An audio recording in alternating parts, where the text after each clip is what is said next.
Temos cobranças alternadas. Patrick de Paula bateu! É campeão!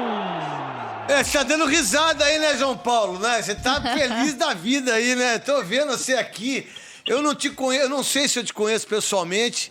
Eu não sei se você escuta ou se você assiste os Donos da Bola, ou se já alguma vez já viu.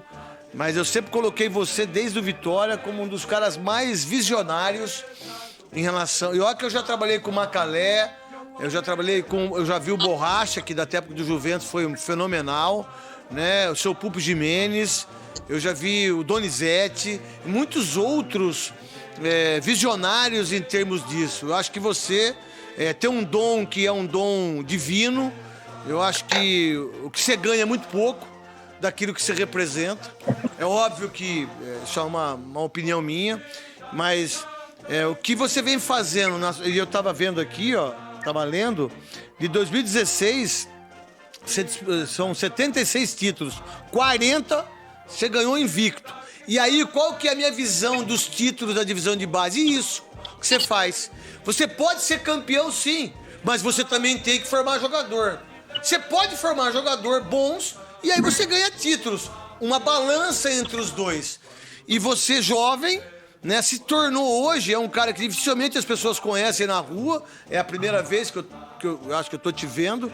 Eu queria só te dar os parabéns, porque o que você faz é importante para a Sociedade Esportiva Palmeiras, mas é importante para o futebol brasileiro, né? E isso é uma gangorra muito forte. E a gente tava conversando com o Jorge, que hoje é do Profissional do Santos, que sempre foi uma referência do Santos, e hoje a referência do país é você e o Palmeiras.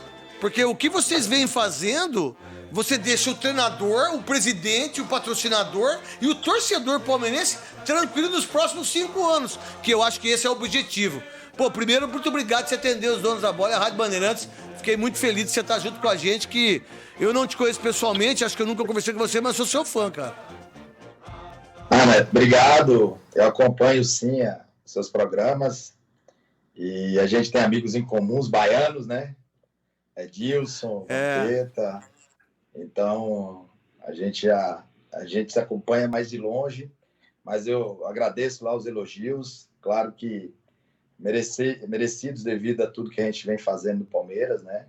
Nos últimos anos. O Palmeiras nunca foi uma referência na base, por isso até que reformulou, que foi buscar pessoas para que fizesse com que o Palmeiras fosse uma referência.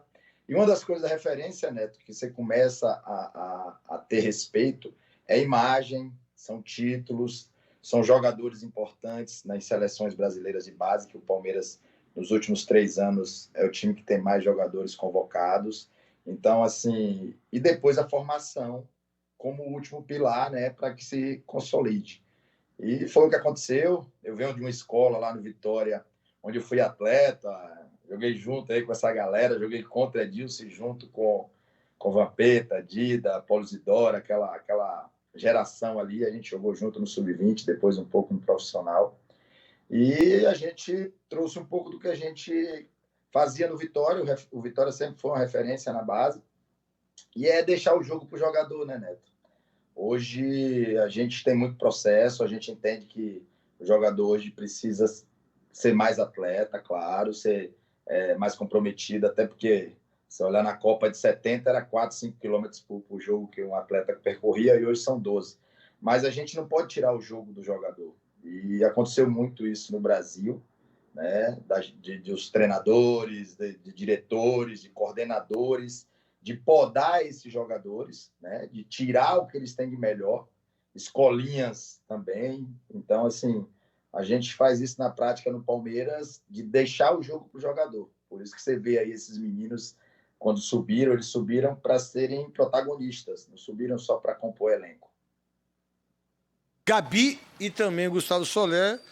A verdade, o Palmeiras, eu não sei quanto tempo você tem de contrato. Se fosse o Palmeiras, renova seu contrato mais 10 anos, né, Gabi? A conversar com o João Paulo, que hoje é o Pelé em relação a isso. Vocês não têm ideia. Tá aqui, ó. Atacantes: Arthur, vendido por 25 milhões. Fernando, vendido por 21 milhões. Gabriel Veron, Wesley, Gabriel Silva, Marcelinho, Fabrício, Rafael Elias, Giovanni. 77 milhões. Só isso, só um pouquinho, pequenininho para o que o Palmeiras tem hoje com esse fenômeno que é o João Paulo, diga-se de passagem. Gabi. João, boa noite para você. Pode concluir. Em 5 anos a gente vendeu 293 milhões e gastou 90. Aí, ó. Mas poucos desses jogadores jogaram no profissional. Só para dar um exemplo, a gente vendeu só para o Red Bull Arthur, Luan Cândido e Vitinho. Esses 3 atletas deram entre 15 e 20 milhões de euros, vai depender aí do desempenho, mas 15 milhões já entraram na caixa. Meu Deus. Caixa do clube. João, agora sim, boa noite para você. Antes de mais nada, obrigada por nos atender. Parabéns pelo excelente trabalho que você tem feito. Queria falar mais um pouco ainda sobre a base. A gente tem alguns exemplos como o Gabriel Menino, que consegue jogar tanto no meio de campo quanto na lateral. Você acha que um dos fatores que levou a essa boa qualidade mesmo dos jogadores da base do Palmeiras é investir na versatilidade, na possibilidade de jogar em mais de uma posição? Quando a gente foi para a escola, todos nós não fomos só para estudar geografia, né? Então, assim, a gente vai para estudar várias matérias e sair de lá cada vez mais rico em termos de conteúdo. E a base, ela é uma escola. Então, quem disse que Gabriel Menino, com 14 anos, tinha que ser só lateral direito? Eu tive N exemplos que eu tive que passar na posição no último ano de sub-20, lá no Vitória, Davi Luiz e Hulk. Davi Luiz era número 8, meio campo, segundo homem, estava sendo dispensado com 17 anos, a gente colocou ele de zagueiro, ele melhorou e virou Davi Luiz. Hulk era lateral esquerdo, só com 19 anos que ele foi. Tem um atacante nosso, Carlos Vinícius, né, que o Palmeiras ainda não tinha esse aproveitamento. Quando a gente chegou aqui em 2015, eu com 15 dias eu falei, coloca Carlos Vinícius ali de centroavante. Ele era o zagueiro. Carlos Vinícius hoje está no Tottenham, foi vendido para o Benfica. Em 6 meses, ele fez 12 gols, não foi aproveitado, saiu livre, foi para a segunda divisão. Então, assim, a analogia é essa. Se a gente vai para a escola para enriquecer de conteúdos diferentes, porque na base eu já tenho que especificar esse menino desde cedo. E quanto mais ele trabalhar em todos os setores do campo, melhor ele vai estar adaptado na hora que precisar estar naquele setor, não só naquela posição. Ele vai saber o que fazer naquele habitat que vai ser natural dele, ou no ataque, ou na defesa, ou no meio campo. Quando você fala do Hulk, que jogadorzaço que é o Hulk, né? O Hulk é ídolo em todos os times que ele passou, né? Eu achei que ele ia vir pro Palmeiras. Teve essa possibilidade dele estar no Palmeiras ou não, João? Teve uma possibilidade grande, né? Mas veio a pandemia.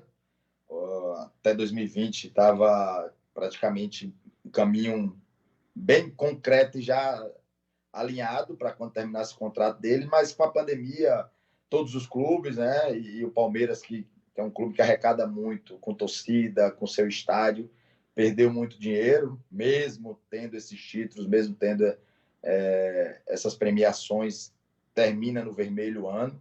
Então, assim, o presidente foi muito cuidadoso, o Anderson Barros, né, toda a diretoria, para nesse momento não fazer dívidas maiores, que Hulk é um jogador que ganha muito bem, um ídolo assim, conhecido mundialmente, e ele não tinha condições naquele momento e ele foi parar no Atlético Mineiro. João, obrigado por atender os donos da bola da Rádio Bandeirantes, Gustavo Soler falando aqui. Antes da sua entrevista, a gente até brincou, né, que hoje o Donos da Bola ia receber 2 mineradores, né, porque você e o Jorge Andrade são... Diamante, né? Exato, porque você e o Jorge Andrade... Vocês Eles diamantão grandão que os governadores do Rio dão pras mulheres.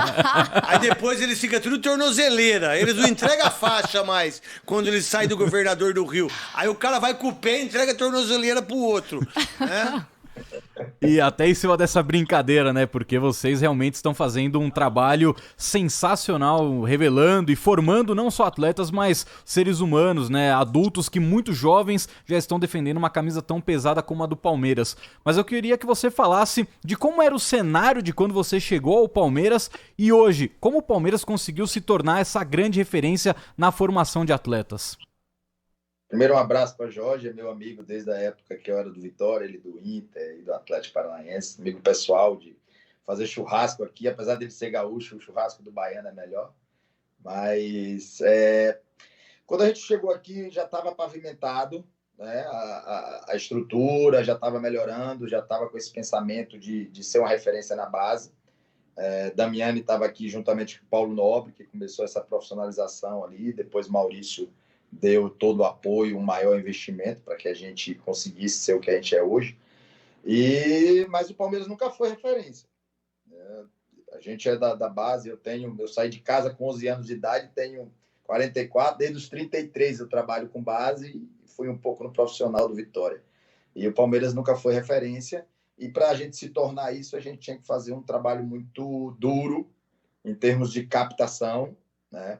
Eu falo que não adianta você ser bom financeiramente, parte administrativa, parte social, se o campo for ruim. As pessoas só vão querer saber do seu trabalho se o campo chamar atenção.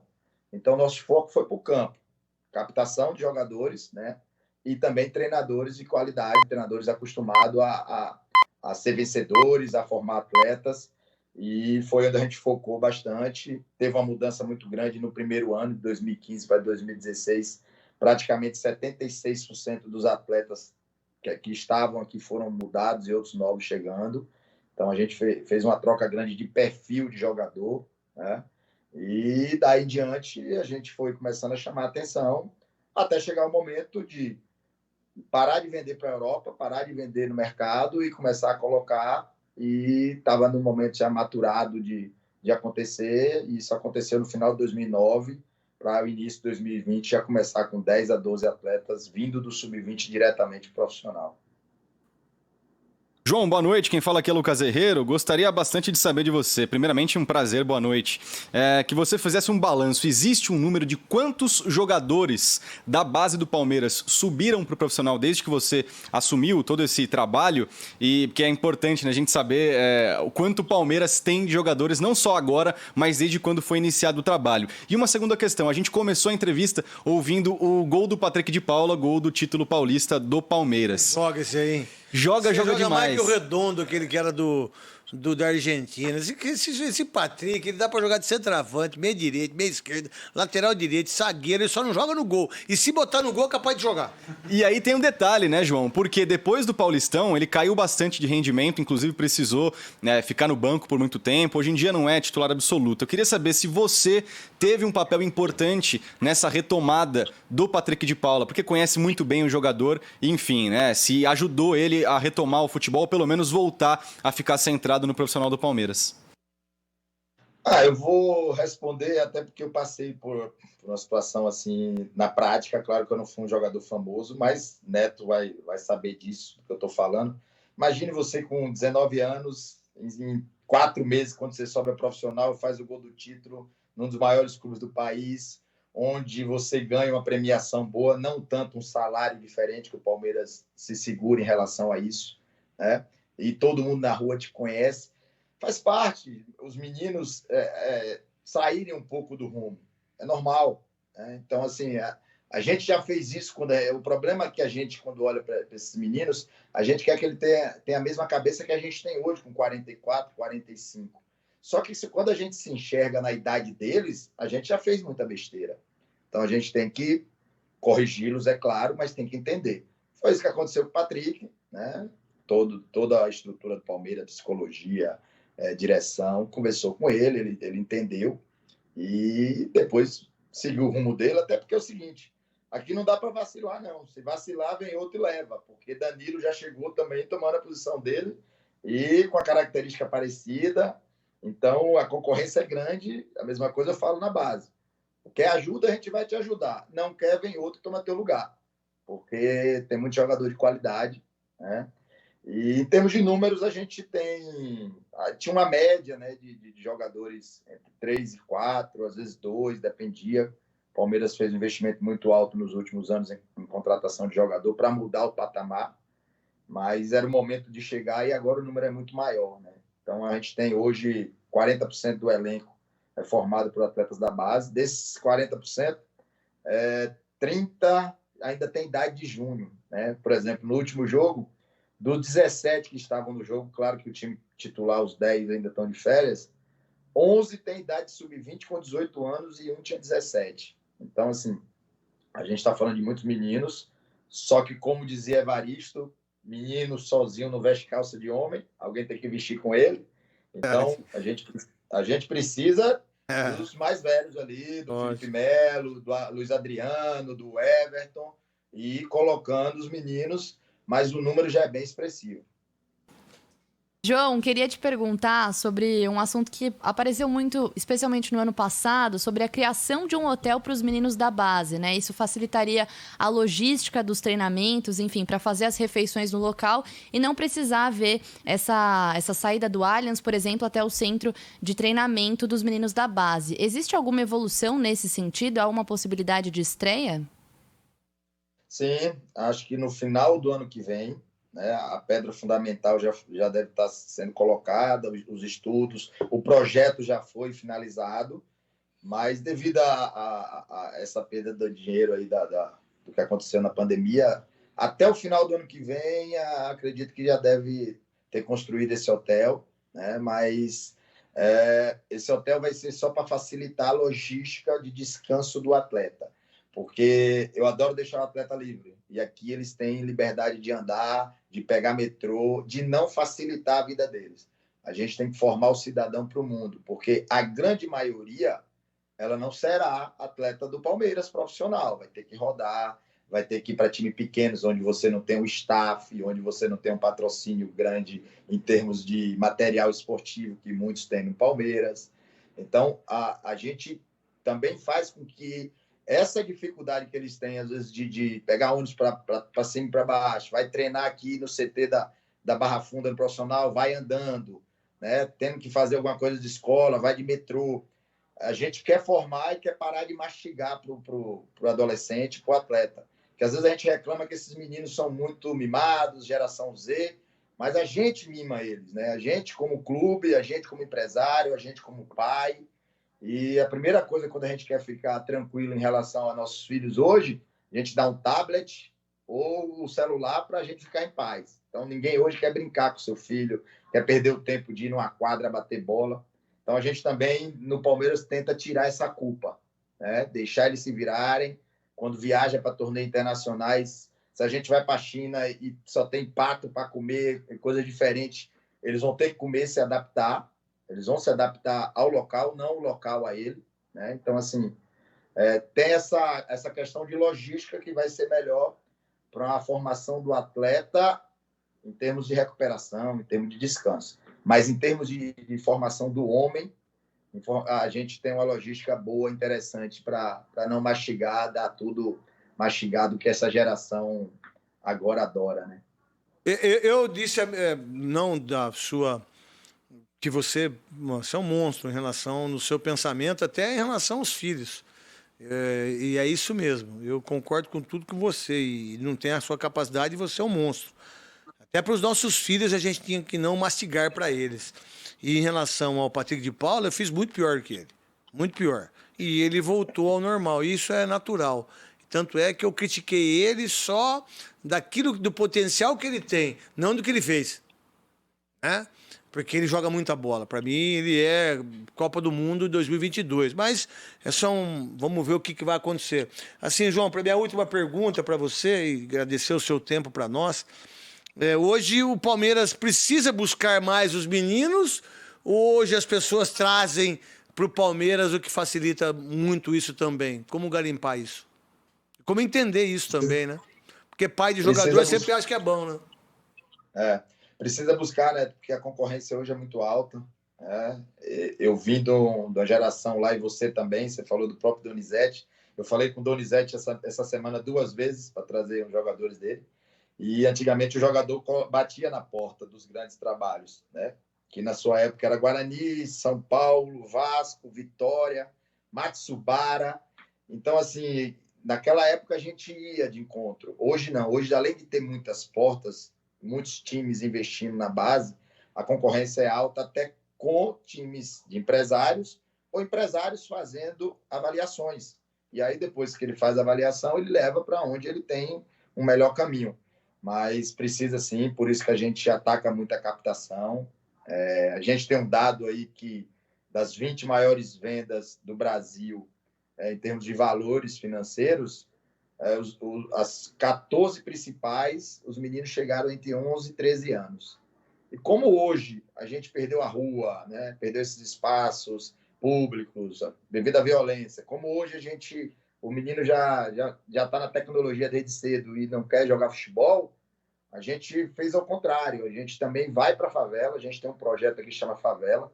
Todas as categorias do Palmeiras, de 10 ao 15 anos, né, de onde inicia os 10, uma vez na semana, todas vão, todos os dias, para a favela jogar no campo de barro, batido, onde o treinador não interfere, quem escolhe o time são eles, onde o drible é melhor do que um gol. Então, é esse dia que ele vai voltar àquelas origens, aquelas raízes que a gente tanto procura. Então, ao invés da gente ficar reclamando que não tem mais, a gente foi para lá, para dentro e colocou a base dentro da favela. João, para encerrar da minha parte, eu queria até uma possível escalação do Palmeiras, vai com Kaique, Gustavo Garcia, Henry, Renan, Vanderlan, Patrick de Paula, Gabriel... Muito bom, Renan, muito bom. Aí Patrick de Paula, Gabriel Menino, Danilo, um trio de ataque com Gabriel Veron, Wesley e o Giovani. Seria a maior realização sua como profissional, quem sabe um dia ver o Palmeiras entrando em campo com 11 jogadores formados na base?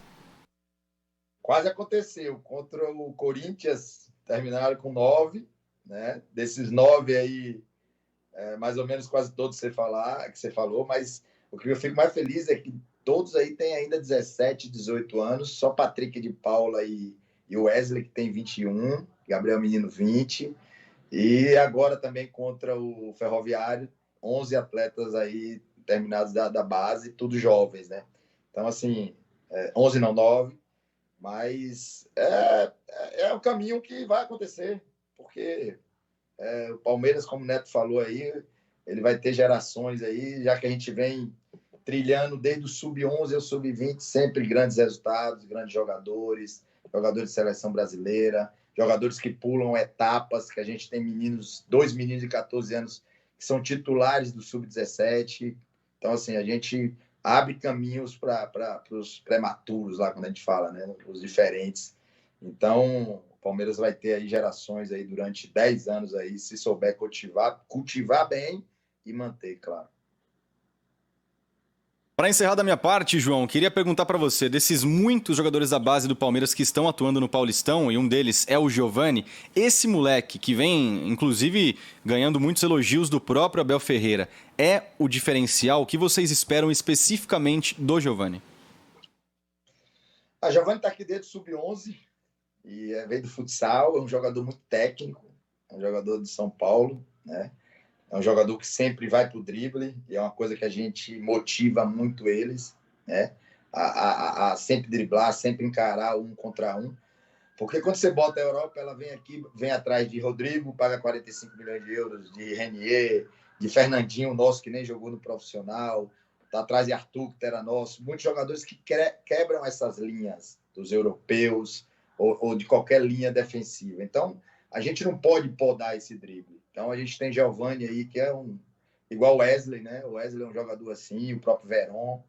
Mas Giovani, ele é um talento nato, é um talento onde na seleção brasileira ele joga ali ao lado até do Ângelo dos Santos e que são muito parecidos em termos de talento e de futuro. Tomara que os dois sejam aí o futuro da seleção, porque é aquele jogador que a gente gosta de ver, é um espetáculo assisti-lo. E ainda mais, gosta de gol também. Normalmente é artilheiro das competições. Ô, João, foi uma aula para nós aí de quase 25 minutos, tanto a sua como do Jorge também. Muito obrigado, viu, de você dar o seu tempo para nós e mostrar o quanto que a Sociedade Esportiva Palmeiras evoluiu, porque sempre tinha como goleiro só. Ah, goleiro Veloso, é o Zete, é o Leão, o Berdan. Hoje não. Hoje não se faz, acho que nem goleiro, apesar de Vinícius Silvestre ser muito bom goleiro, no meu ponto de vista, né? Mas parabéns, que você continue nessa linha aí, que foi muito legal, e você ensinou muita gente o que tem que se fazer nesse país aqui. Não é só no futebol, não, é no país. Se o país fizesse o que você está fazendo, talvez a gente estivesse melhor. Obrigado, viu, João? Nada, que é isso. Prazer falar com vocês e estarei sempre à disposição. Qualquer dia aí, quando passar essa pandemia, eu vou no seu programa pra gente fazer resenha. Beleza. De verdade. Vamos fazer a resenha de verdade. É isso aí.